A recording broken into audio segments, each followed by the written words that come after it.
If you've ever wondered how to share sticky notes on Microsoft OneNote, you're in the right place.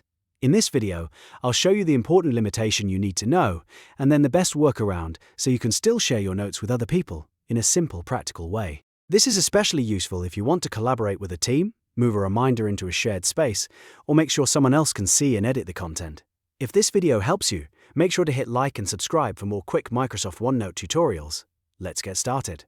First, it's important to understand that you cannot directly share a live collaborative Microsoft sticky note with another person. Unlike a standard OneNote notebook, sticky notes do not have a built-in invite to edit option. So if you were looking for a direct share button, you won't find one inside the sticky notes panel.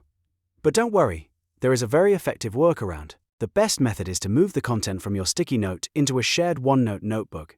That way, the information becomes part of a page that other people can access, view, and edit depending on their permissions. This is the easiest way to collaborate without losing the content from your original sticky note. Start by opening your sticky notes panel in OneNote. Find the note you want to share. On the note, click the three dots menu. This will open the available options for that sticky note. From the menu, choose Copy Note.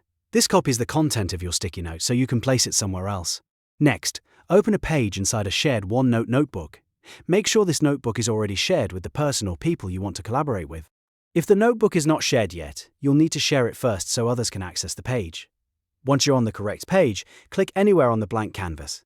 Now right-click on the page and select Paste. When you paste the copied sticky note content, OneNote will place it onto the page as an editable text. This is the key part of the workaround. Instead of staying as a private sticky note, the content now lives inside the shared notebook canvas, where anyone with access can see it and edit it if allowed. You can also move the pasted content around the page, resize it, and format it however you want. This makes it easy to organize your shared ideas, to-do items, reminders, or meeting notes in a way that works for your team. If needed, you can add headings, checklists, or extra context around the pasted note so it fits neatly into your shared workspace. So, to recap, you cannot directly share a sticky note in Microsoft OneNote the way you would share a full notebook, but you can copy the note and paste it into a shared notebook page to make it collaborative. That's the simplest and most reliable method. If this video helped you, please give it a like, subscribe for more OneNote tips, and let me know in the comments what Microsoft feature you want help with next. Thanks for watching, and I'll see you in the next tutorial.